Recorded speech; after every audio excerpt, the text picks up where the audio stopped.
Hiérarchie et comparaison ou proposition unique et aveu. Voici le thème de ce nouveau podcast Destination 64. Brillant. Puissant. Une bombe. C'est bon là ou...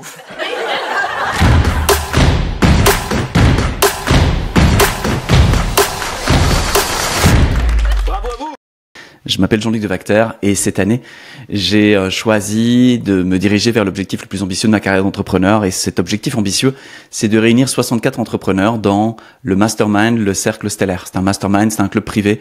C'est également un accompagnement individuel pour des entrepreneurs qui veulent croître massivement pour contribuer infiniment, qui veulent grandir en conscience et en résultat et qui veulent le faire à partir d'une approche qui inclut toutes les strates de l'être et peut-être même la plus essentielle, c'est-à-dire l'essence même, le silence infini, la vie avec un grand V qui porte l'ensemble de qui nous sommes et qui est tellement discret, tellement discrète que du coup, bien souvent, il y a quelque chose en surface qui dit c'est moi qui l'ai fait, alors que quelque chose d'autre le soutient, le supporte, l'anime en silence et discrètement. Donc dans ce podcast, justement, eh bien, je retrace la semaine dernière, voilà, ce qui s'est passé pour moi la semaine dernière, dans cette direction, dans cette aventure vers laquelle je me dirige. Mon objectif, c'est d'avoir réuni les 64 membres le 19 juillet pour mes 45 ans. Et tout le long de cette destination, pour réaliser quelque chose que j'ai jamais réalisé, évidemment, il y a des apprentissages, des compréhensions, des rencontres, des aides. Et cette semaine, eh bien, il y a une grosse prise de conscience. Il y a aussi une belle et grande rencontre aussi qui a été très charnière dans la compréhension que j'ai de cette aventure et dans la direction que je prends aujourd'hui sur ce chemin. Alors, bien sûr, durant ce temps que nous avons ensemble, j'ai à cœur de vous partager à la fois ce que je comprends, ce que j'apprends, mais aussi d'essayer de rendre ça le plus utile pour vous, pour que vous puissiez aussi aller un pas de plus vers la direction de votre objectif le plus ambitieux. Et si ça fait le job pour vous, eh bien j'en suis absolument ravi. Cette semaine, je dirais que j'ai très concrètement passé quelques appels, contacté quelques personnes, j'ai commencé à exploiter ce que j'appelle ma mine d'or, c'est-à-dire mon fichier Excel dans lequel j'ai posé d'abord tout un ensemble de noms de personnes qui, je sais que si je les appelle ou si je leur écris, elles vont lire mon email ou elles vont prendre mon appel. Et je trouve que c'est d'une richesse incroyable parce que si la vie de mes enfants était en jeu, même quelqu'un qui me trouve un peu farfelu ou quelqu'un qui me prend de haut ou même quelqu'un qui pense que ce que je fais c'est pas terrible, s'il décroche mon appel et que je lui explique ma situation, il est possible qu'il m'aide ou il me donne un coup de main. Donc il y a vraiment de l'énergie stockée là-dedans dans ce que j'ai appelé ma mine d'or, avec toutes les pépites que j'ai indiquées. Alors il y a des gens évidemment, quand je regarde, je me sens pas aujourd'hui dans le confort de les appeler ou je saurais pas trop quoi leur proposer, mais je laisse du temps là-dessus. Simplement, je laisse l'intuition agir, je laisse juste le fait de dire waouh, quelle richesse j'ai de pouvoir avoir accès à ces personnes-là qui ont ces compétences-là, qui ont ces valeurs-là, qui ont quelque chose qui est à mes yeux qui a de la valeur. Donc cette semaine, j'ai pris juste le temps de regarder un petit peu cette liste-là et puis de me dire tiens, qui je sens de contacter, sous quel angle, sans stratégie particulière, sans calcul particulier, juste avec l'élan de cultiver les liens que j'ai indiqués dans cette mine d'or, de juste mettre de la conscience et de la volonté sur quelque chose qui, si on ne le nourrit pas, ne se développe pas. Et je crois que le réseau que j'ai aujourd'hui est juste quelque chose d'exceptionnel, dont je mesure peut-être pas tout à fait toujours la richesse et que j'ai envie de regarder et de nourrir des relations avec des personnes que j'ai eu l'immense privilège de croiser. Donc voilà, donc ça j'ai passé quelques appels pour cultiver du lien sans forcément me dire tiens c'est pour le cercle stellaire ou tiens c'est pour telle offre ou tiens c'est pour ceci ou cela. J'ai une petite idée, une petite intuition dont je tire le fil, mais je me laisse le droit en cours de route de me rendre compte que en fait il y a autre chose à quoi j'ai pas pensé et qui pourra s'ouvrir et se déployer dans le fait simplement de d'offrir l'opportunité, ma disponibilité au lien et l'opportunité de découvrir comment est-ce qu'on peut faire quelque chose de fun, quelque chose d'enrichissant ensemble. J'ai également aussi compris un truc important, c'est que il y a un différentiel entre les personnes avec lesquelles j'ai du cœur, j'ai envie, mon énergie naturellement a envie de se mettre derrière elles, de souffler dans leur voile, d'être comme une aide sur leur chemin, sur leur parcours du héros, d'être un adjuvant, une aide utile. Et ces personnes-là ont aujourd'hui, je le constate en tout cas, une réalité socio-économique, une réalité entrepreneuriale qui ne leur permet pas toujours de rejoindre le cercle stellaire. Par contre, ils résonnent dans l'énergie avec le cercle stellaire. Je sens qu'ils font partie de l'aventure, mais il y a comme, dans leur réalité socio-économique d'aujourd'hui, quelque chose qui fait que mon pricing les laisse dehors. Et je me suis mis à réfléchir à ça et je me suis dit, mais est-ce que tu peux pas réfléchir à deux niveaux? Et je me suis rendu compte que le cercle stellaire, il y avait deux aventures. Il y avait l'aventure de la synergie entre des personnes qui partagent une certaine vision, certaines valeurs, une certaine énergie. Et ça, c'est un club dans lequel les personnes peuvent se rencontrer, peuvent tisser du lien ensemble, peuvent créer de la valeur les uns pour les autres, et que je peux animer ou je peux créer les opportunités pour que ça se passe. Et puis, il y a aussi mon expertise en termes de marketing digital, en termes de coaching, de stratégie d'affaires, en termes de coaching plus généraliste. Et là, c'est un autre pan. Et aujourd'hui, j'avais une offre unique qui était les deux mélangés. Et je me rends compte que ça pourrait tout à fait faire sens de proposer l'offre de rejoindre le cercle stellaire en termes juste de mastermind, et puis d'y adjoindre ou non des offres de coaching, la journée d'immersion, les séances de suivi et de déblocage et tout un tas de choses que l'on peut faire dans des séances individuelles. Donc je me suis dit, ok, peut-être ça pourrait être pertinent, j'ai pas encore pris la décision, de proposer un membership au cercle stellaire qui soit plus abordable, qui permette à des gens de rejoindre, parce que entre 18 000 € et 8 000 €, il y a un gros gap pour certaines personnes, et 8 000 €, c'est déjà un membership qui leur permet d'accéder à différents événements en ligne et hors ligne, et en présentiel donc. Ça pourrait faire sens, ça pourrait me permettre de réunir ce groupe, ce noyau, parce que je sens qu'il y a quelque chose à vivre là, je sens qu'il y a quelque chose, il y a de la valeur à réunir ces personnes, et je sens aussi qu'on va à un moment donné atteindre une masse critique qui va faire que ça va s'emballer comme un effet boule de neige. Et je sens qu'il y a vraiment de l'intérêt à créer ça, parce que de là, les choses vont évoluer. Et à côté de ça, il y a un petit nombre de personnes pour qui c'est ultra pertinent de m'avoir à leur côté en termes de coaching, en termes de consulting, en termes de mentoring. Et peut-être c'est pas tout le monde, mais peut-être que c'est une certaine fraction des membres du cercle stellaire. Donc je suis en train de réfléchir à quelque part proposer deux points d'entrée possibles. Un point d'entrée uniquement sur le côté mastermind et puis un point complémentaire sur l'accompagnement, le coaching, le consulting. Donc voilà, je suis en train de réviser un petit peu cette offre-là. J'ai aussi envie quelque part du coup, si je fais une offre uniquement sur l'aspect club, de vraiment aller plus loin, plus en profondeur sur l'expérience de quelqu'un qui prendrait uniquement le membership. Donc ça va me permettre d'améliorer mon produit, d'améliorer l'expérience utilisateur de mon produit, parce que si j'en fais un produit à part entière, ça va être vraiment, je vais devoir aller plus en profondeur. Et je me suis rendu compte qu'il y a un truc intéressant là-dedans, c'est que si par exemple je fais une formation en ligne, je pourrais commencer à me dire tiens, qu'est-ce que je devrais faire pour que le module 0 ou le module 1 ou le module 2 puisse être un produit que je vends à part entière, qu'il ait suffisamment de valeur pour être vendu à part entière. Et ça, je pense que c'est une pensée que l'on peut avoir même si on décide de ne pas le faire, parce que ça va nous obliger à aller plus en profondeur dans la qualité, la profondeur de ce qu'on offre là. Parce que parfois, on fait l'effet patchwork, c'est-à-dire comme on va pas suffisamment en profondeur dans les choses, on se dit si j'en ajoute, il va bien finir par y avoir de la valeur. Et j'observe en fait à cet instant que la valeur, elle est peut-être, pour moi en fait c'est une conviction, elle est dans le fait d'aller plus en profondeur, elle est dans la granularité, comme dit Robin Sharma, granularity, j'adore quand il utilise ce terme parce que on comprend vraiment quand il le pose que c'est dans la profondeur, dans l'attention, dans l'intensité, c'est très zen en fait, zen bouddhiste en fait dans l'intentionnalité.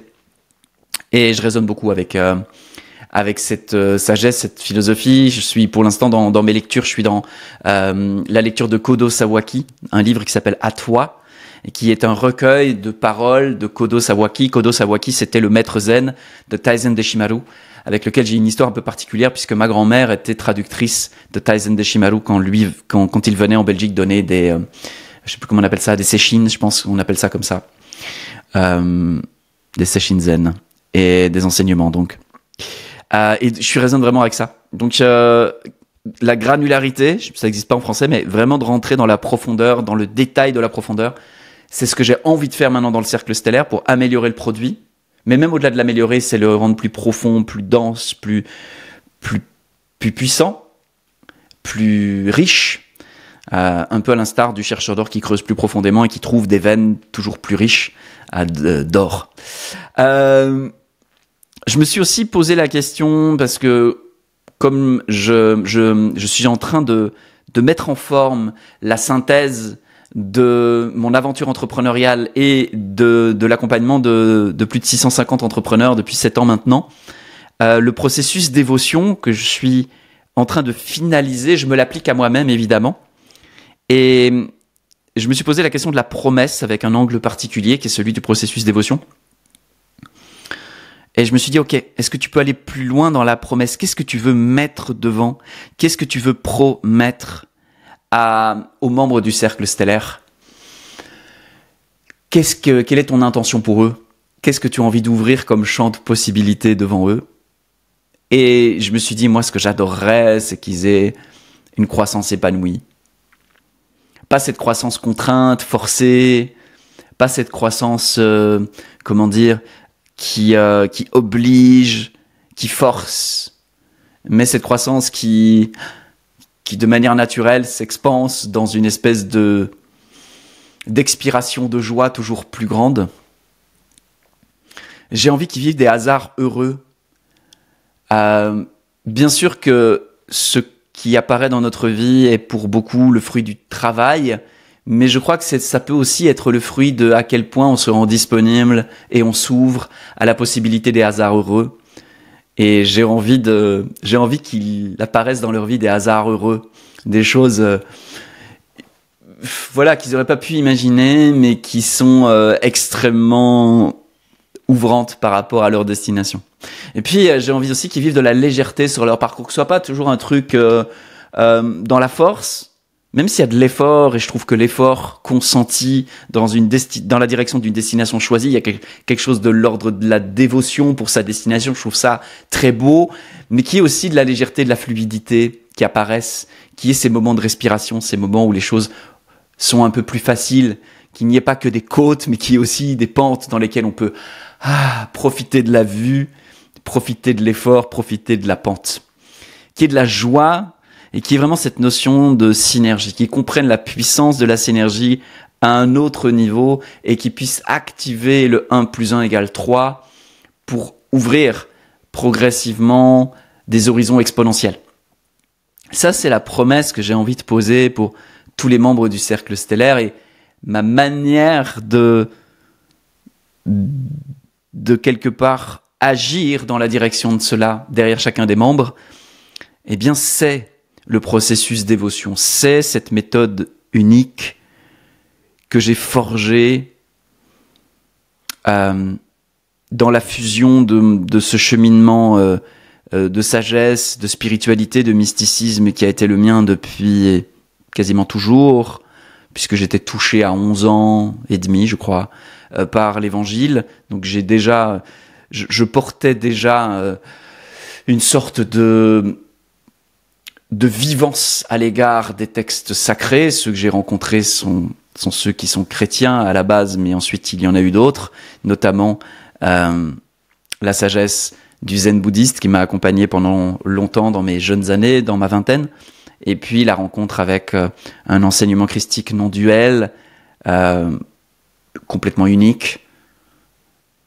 Par unique, j'entends qui n'a pas été mâché de la bouche de quelqu'un d'autre pour être resservi avec juste un tout petit peu sa sauce à soi, hein, qui est pas né de lui. Moi, j'ai eu la chance de rencontrer un enseignement qui était vraiment né des entrailles, des tripes, du sang même de celui qui le prodiguait, et c'est une grâce infinie. Et puis, il y a eu la rencontre avec Serge Véco, bien sûr, dont je parle assez souvent, qui a été pour moi, avec le Kriya Yoga, et qui est toujours un puits de sagesse, comme un guide pour être humain d'une manière qui soit toujours plus équilibrée, et pas seulement être un fou mystique, mais être de cette folie mystique, essayer d'amener une vie humaine qui soit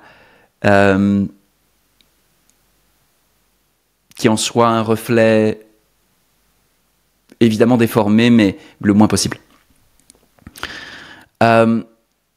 Tout ça, en fait, ça m'amène vraiment en marge de mon cheminement d'entrepreneur. Je suis entrepreneur officiellement depuis 12 ans, mais j'ai toujours entrepris, j'ai toujours eu des projets, j'ai toujours été un entrepreneur dans l'âme. C'était à 11 ans, je créé ma première entreprise de création de cartes postales, de vente de cartes postales, de cartes de Noël plutôt. Et c'est rigolo parce que je suis allé jusqu'à créer des actions, vendre les actions, verser les dividendes avec les bénéfices qui avaient été faits au niveau de l'entreprise, avec enfin voilà, c'était un truc vraiment à la fois pas très sérieux, parce qu'aujourd'hui à 11 ans, il y en a qui sont multimillionnaires ou presque, ou qui bâtissent des entreprises, mais beaucoup plus sérieuses aujourd'hui. Mais on a une autre culture de l'entrepreneuriat à l'époque. Pour le petit-fils de professeur que j'étais, c'était pas non plus un truc dans lequel baignait, quoi. Mais c'était rigolo. Donc l'entrepreneuriat, c'est présent depuis toujours. Et c'est cette fusion entre les deux de dire, OK, on va bâtir des entreprises, on va pas le faire n'importe comment, on va pas se perdre en chemin, on va pas se brûler en chemin, on va pas non plus brûler la vie en chemin, on va pas bâtir des entreprises toxiques qui atteignent le top du CAC 40. Non, on va essayer de bâtir des entreprises qui portent le parfum de l'éternel, qui portent le parfum de quelque chose d'équilibré, d'harmonieux, de juste. Et on va tenter de proposer à l'humanité une autre manière de faire les choses, humblement, en se trompant à plein d'endroits, mais en le faisant quand même. Ça, là, c'est quelque chose qui est unique. En tout cas, si je me permets de le dire aujourd'hui, c'est parce que j'ai passé une journée hier avec mon accompagnante vers le 1 million d'euros de chiffre d'affaires. J'ai une personne dans mon entourage qui s'appelle Claire-Anne Leroudier, qui est une coach, psy, qui est assez hors norme à bien des égards, et qui, d'une part, m'a fait confiance pour l'accompagner dans l'émergence de sa nouvelle activité, de son nouveau souffle entrepreneurial. Donc je l'accompagne au sein du cercle stellaire. Et en même temps, un jour, dans une conversation, elle m'a dit, mais le million là, tu veux le faire? Et je lui ai dit oui, parce que pour moi, le million de chiffre d'affaires, ça veut dire pouvoir engager des gens, ça veut dire pouvoir rayonner davantage, ça veut dire pouvoir livrer à la hauteur de l'intensité que je ressens, de l'ambition naturelle qui est en moi, livrer, c'est un symbole, le million, qui représente le degré de livraison qu'aujourd'hui j'ai envie d'atteindre pour respecter et honorer l'intensité de l'ambition naturelle qui m'habite. Et je lui ai dit, bah oui, et elle m'a dit, ok, on le fait. Et dans ce on le fait, il y avait quelque chose de l'ordre de je vais souffler dans tes voiles, je vais venir apporter ce qu'il faut pour que tu puisses le faire. Et puis après, une fois que j'aurai fait mon job, eh bien tu feras ta vie, quoi. Et on a fait un deal comme ça, donc elle va m'accompagner jusqu'au million de chiffre d'affaires. Et ça représente grosso modo les 64 membres du cercle stellaire, donc il y a quelque chose d'assez cohérent là-dedans. J'ai passé toute une journée avec elle et elle m'a fait prendre conscience à quel point j'avais pas conscience de ce que j'étais en train de faire. Et que elle a assisté à un de mes séminaires, elle m'a dit, mais c'est quelqu'un qui est formé, c'est quelqu'un qui connaît plein de techniques thérapeutiques, de coaching, notamment, elle est très très très très experte en PNL, notamment, mais pas que. Donc elle a une connaissance de la psychologie et des outils qui existent, qu'elle a pu voir tout le long de sa carrière. Et elle m'a dit, mais ton truc là, ton protocole call, ton introspection dynamique, là, c'est unique. Et moi, je n'avais pas conscience de ça parce que pour moi, comme tout inventeur de quelque chose, On se rend pas compte de ce qu'on est en train de faire. On suit juste le fil de quelque chose. On se dit, bah oui, ben, je vois bien que ça marche pas, je vais le bouger comme ça. J'aimerais aider mes clients, donc je bouge le truc comme ça. Je voudrais comprendre comment est-ce que on peut augmenter les chances que quelqu'un joue avec lui-même au bon jeu dans l'entrepreneuriat, c'est-à-dire qu'il ait une destination claire et précise, qu'il se fasse pas mal avec son objectif, qu'il l'abandonne pas en cours de route, qui perdent pas le sens, enfin un certain nombre d'éléments qui font que l'énergie continue d'être présente, continue d'être alignée et qui fait que il y a de la croissance naturelle, sans forcer, sans asservir les autres, mais dans le développement de son énergie propre, de sa joie propre. Et elle m'a fait prendre conscience à quel point ce que j'avais forgé les dernières années, en fait c'est unique, ça existe nulle part ailleurs. C'est pas un patchwork de trucs que j'ai été prendre à droite, à gauche, en haut, en bas, en faisant un copier-coller à peu près à droit ou maladroit. Et elle m'a montré, en fait, ce que je voyais pas, c'est que l'immense majorité des gens qui sont sur le marché de l'accompagnement des entrepreneurs, en fait, en réalité, ils ont été se former là ou là, ils ont juste copié-collé une méthode. Ils se sont appropriés le truc, mais ils n'ont rien créé d'unique. Et j'avais pas perçu ça, j'avais pas vu ça. Et elle m'a rendu cette valeur-là. Et je me suis dit, ouais, putain, elle a raison, en fait. Ce que je propose, c'est unique. Ça veut pas dire que c'est mieux, c'est pas moins bien, je suis pas dans cette logique de hiérarchie, tu vois, ça c'est mieux, moins bien, et de comparaison, tu vois, je me compare aux autres, je me dis, ouais, non, ce que je fais, c'est quand même vachement mieux, ou ce que je fais, c'est quand même vachement moins bien. Je suis vraiment plutôt aujourd'hui en train de basculer dans un monde dans lequel, ouais, mais c'est vrai, ma proposition, elle est unique, en fait. Elle est vraiment unique. C'est-à-dire que ce que je propose, il y a un seul endroit sur Terre où on peut vraiment le vivre. Et puis, de m'avouer ça, d'en faire le constat, ça c'était hier, j'ai pris vraiment un éclair sur la tête, et de commencer à l'avouer en disant, hey, ce que je propose, c'est pas mieux, c'est pas moins bien. Par contre, il y a une chose qui est sûre, c'est que vous le trouverez pas ailleurs, en fait. Parce que c'est né de mes entrailles, et que on peut aimer ou pas Picasso, mais il n'y a qu'un seul Picasso. On peut aimer ou pas tel ou tel chanteur, tel ou tel acteur, mais il n'y a qu'un seul Jean Dujardin, il n'y a qu'un seul Prince. C'est unique. Et c'est unique, pas parce qu'ils sont mieux ou moins bien que les autres. Ils sont juste vraiment, complètement, pleinement eux-mêmes. Et je crois que j'en avais pas pris la mesure, et j'en prends un peu plus la mesure, et je me rends compte que c'est ça aussi qui est unique dans le cercle stellaire. C'est qu'il est fondé par quelqu'un qui a mis à jour une méthode d'alignement radical adaptée à l'entrepreneuriat, une méthode de comment je libère toute l'énergie qui est naturellement chez moi, l'ambition naturelle, la destination choisie, et boum, je libère mon énergie dans un mouvement qui n'est pas un mouvement dans lequel je cherche à atteindre quelque chose pour compenser quelque chose, mais je cherche à laisser rayonner, laisser émaner, laisser vivre quelque chose qui est vivant déjà chez moi, qui est naturellement vivant, qui est naturellement qui je suis, et là, boum, j'ouvre. Et ça devient quelque chose que je livre dans le monde. Pas quelque chose que je fais ou que je prends, mais quelque chose que je livre dans le monde. Et cette démarche-là, j'autorise qui je suis à être qui je suis, et ce que je façonne en réponse au monde, en réponse aux choses que j'observe, en réponse aux souffrances dont j'ai été témoin et qui m'ont touché, et qui m'ont impacté, ce que je réponds. Et je répands. Et là je fais waouh, c'est vrai que ça c'est pas quelque chose que j'ai beaucoup entendu. Je connais personne qui fasse ça de cette manière-là. Je connais personne qui propose de poser une entreprise en ne négligeant pas la profondeur de l'être que nous sommes, la connexion, c'est pas la connexion, l'aveu dans cet espace d'intimité, de la souveraineté de l'être que nous sommes, et ensuite l'émanation de cela dans une création joyeuse qui est une réponse au monde que je perçois. Ouais, cette proposition-là, je connais personne qui la propose avec l'intensité, la profondeur à laquelle j'ai à cœur d'inviter. Et ouais, elle m'a mis une gifle, elle m'a fait prendre conscience de wow. Donc cette méthodologie-là, elle est unique, très bien. Le chemin que je propose, il est assez unique, très bien. Donc le cercle stellaire, C'est assez unique. C'est pas un mastermind de plus avec une petite couleur. C'est pas un mastermind de plus dans lequel on vient parce qu'on préfère la gueule de Jean-Luc Devacter plutôt que, je sais pas, de quelqu'un d'autre. On vient là parce que là, il y a quelque chose d'unique à vivre qui existe nulle part ailleurs sur la planète. Et on raisonne avec, ou on raisonne pas avec. Et on aime ça, ou on n'aime pas ça. Et c'est exactement ce qu'on a envie de vivre, ou bien c'est quelque chose de farfelu qu'on regarde de loin en disant c'est quoi ce perché, ou c'est quoi ces perchés.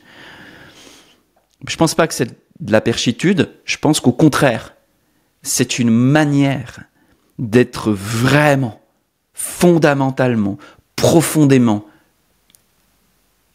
incarné et sincère. Et c'est ce que j'ai à cœur d'être, de vivre, de transmettre. C'est ce que je porte et que je veux offrir.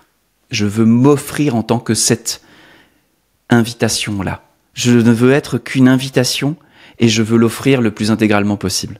Donc, cette aventure vers les 64, mais d'autres choses aussi qui vont voir le jour en parallèle, c'est sur ce chemin-là en fait que je marche. Donc, quelque part, le processus d'évolution que je vais poser et transmettre, je me le suis auto-appliqué et il m'a apporté un alignement encore plus radical que celui que j'avais avant. Est-ce que ça va à la gagne? Est-ce que j'ai touché quelque chose de révolutionnaire ou bien est-ce que j'ai ventilé quelque chose d'inutile? L'avenir nous le dira. Les résultats nous le diront. Est-ce que je suis en train de mettre à jour une autre façon de faire de l'entrepreneuriat ou est-ce que je suis juste en train de rêver dans mon monde? Nous verrons bien. Moi, je mise dessus, je fais le pari et puis ce podcast sera là pour démontrer si c'est une hypothèse farfelue ou si c'est quelque chose de neuf qu'on est en train de mettre à jour. Et là, voilà. Là, c'est ça le sens même de ce podcast, c'est de raconter, c'est de faire le récit, sans cut, sans transition, sans censure de ce cheminement vers les 64, pour que celui qui veut remonter le fil et se dire « Je ne veux pas seulement savoir, je ne veux pas seulement consommer et voir le succès d'une personne, je veux aussi comprendre fondamentalement comment ça vit, comment ça pense pour aller de ce point-là à ce point-là, puisse avoir tout le déploiement et puisse, en marchant en ma compagnie, marcher en sa compagnie dans la direction de sa destination ambitieuse. » C'est ça que je cherche à faire chaque semaine. En tout cas, j'espère que c'est ça que tu peux attraper et que tu as attrapé l'une ou l'autre pépite durant ce podcast et que tu en feras des bijoux. Là-dessus, qu'est-ce que je te dis? Je te dis à la semaine prochaine pour un autre épisode de Destination 64. Ciao.